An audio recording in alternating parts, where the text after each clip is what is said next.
નર્મદા જિલ્લામાં આદિવાસીઓનું ખ્રિસ્તી ધર્મમાં મોટા પાયે ધર્માંતરણ થતું હોવાનો દાવો. ડેઢિયાપાડામાં 212 જેટલા આદિવાસીઓનું ધર્માંતરણ થયું હોવાનો વિશ્વ હિન્દુ પરિષદનો દાવો. નર્મદા વીએચપી પ્રમુખ અજીતસિંહ રાઠોડે રાષ્ટ્રીય આદિવાસી મંચને ટેકો જાહેર કર્યો.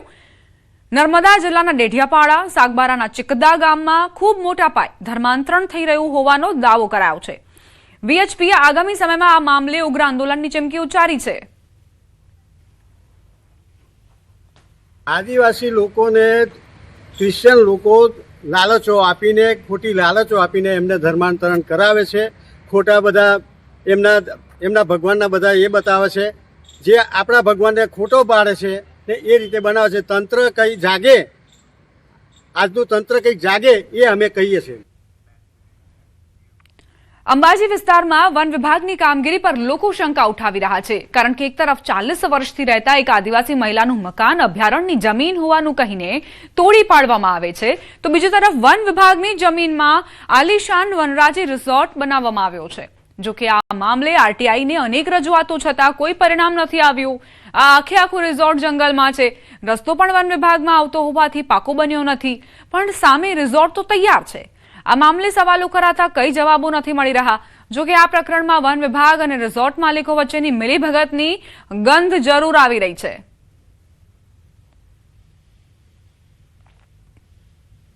એક બાજુ જો ગરીબનું દબાણ હોય તો એ તાત્કાલિક ધોરણે દૂર કરવામાં આવે છે, પરંતુ આટલા મોટા માલિકો જે બનેલા છે રિસોર્ટના, એમનું દબાણ દૂર કરવામાં આવતું નથી.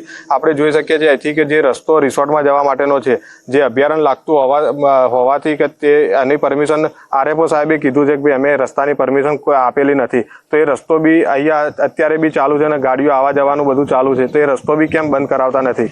અંબાજી નજીક આવેલા પાડલિયા ગામે એક આદિવાસી મહિલાના જે કૂવો ધરબી દેવાની બાબત અને ઝૂંપડું તોડી દેવાની બાબતને ભારે વિવાદ સર્જ્યો હતો, અને તેમાં કહી શકાય છે કે અનેક પોલીસ કર્મચારી અને વન વિભાગના કર્મચારીઓને ઈજાગ્રસ્ત થયા હતા. અને ચોક્કસપણે કહી શકાય છે તે જ રીતે અંબાજીનું પણ નજીક આવેલું પાંસા ગામનું એક આ વિજયા રિસોર્ટ જે છે એ પણ હવે હાલ તબક્કે ભારે ચર્ચાસ્પદ બન્યું છે અને ભારે વિવાદોમાં હોય તેવી પરિસ્થિતિ જોવા મળી રહી છે. માનવામાં આવી રહ્યું છે કે આ જે વિજયા રિસોર્ટનો હાલ જે આપ રસ્તો જોઈ રહ્યા છો એ સમગ્ર રસ્તો છે વન વિભાગમાંથી પસાર થયેલો છે અને જંગલની વચ્ચોવચ્ચ કોન્ક્રીટનો ખડકલો સર્જી દેવાયો છે અને મોટી બિલ્ડિંગો તાણી દેવામાં આવી છે. એટલું જ નહીં, જે આ જે બિલ્ડિંગ બનાવવામાં આવી છે વનરાજી રિસોર્ટને, તેનો કેટલોક મહત્વનો ભાગ જે છે એ જંગલ વિભાગમાં આવતો હોવાની પણ ભારે ચર્ચાસ્પદ બની છે. તેને લઈને આ બાબતે છે ઉગ્ર રજૂઆતો પણ કરવામાં આવી છે, પણ વન વિભાગ જે છે આ બાબતે કોઈ પણ જાતનો હજી ફોડ પાડી શકી નથી. અને તેના અંદર જે કેટલાક રૂમો છે, સ્વિમિંગ પુલ છે કે તેવી બાબતો છે વન વિભાગમાં આવતી હોવાની ચર્ચાઓ જે જોર પકડ્યું છે. તેને લઈને આગામી સમયમાં આ બાબતે વનરાજી રિસોર્ટ બાબતે જો કોઈ બાબતના ખુલાસા નહીં કરવામાં આવે તો આગામી સમયમાં મોટો વિવાદ સર્જાય તેવી પરિસ્થિતિ જોવા મળી રહી છે. અને હાલ તબક્કે જે છે જે પહાડીઓ અરવલ્લીઓની બાબત જે છે, આ અરવલ્લીઓની વચ્ચે આવેલી આ વનરાજી રિસોર્ટ જે છે ક્યાંક ને ક્યાંક વધુ વિવાદ ઘેરાય તેવી પણ શક્યતા જોવા મળી રહી છે. મહેન્દ્ર અગ્રવાલ, ન્યૂઝ 18 ગુજરાતી, પાંસા. નર્મદા જિલ્લામાં પ્રવાસન સ્થળ સ્ટેચ્યુ ઓફ યુનિટીમાં નાતાલ પર્વને લઈ પ્રવાસીઓની ભારે ભીડ જોવા મળી રહી છે. દેશ અને વિદેશમાંથી મોટી સંખ્યામાં પ્રવાસીઓ કેવડિયા આવી રહ્યા છે.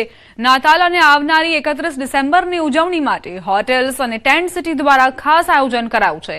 બુફે ડિનર, ડીજે પાર્ટી અને આદિવાસી કલ્ચર આધારિત કાર્યક્રમો યોજાઈ રહ્યા છે.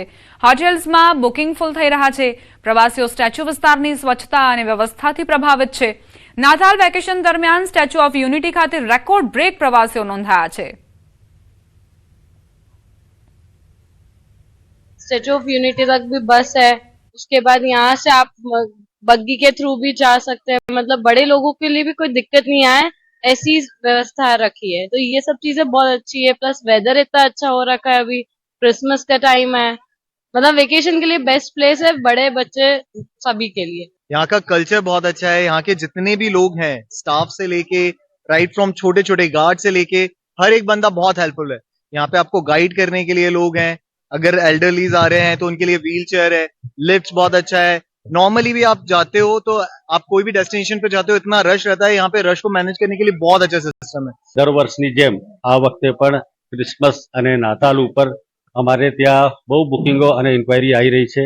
બુકિંગ સારી આવી રહી છે અને જે લોકો સ્ટેચ્યુ ઓફ યુનિટી ફરવા માટે આવવાના છે, જે ક્રિસમસ ફેમિલી સાથે સેલિબ્રેટ કરવાના છે, એમના માટે અહીંયા બહુ બધી સુવિધાઓ અને ફેસિલિટીઝ અને એક્ટિવિટીઝ અમે લોકોએ રાખેલી છે.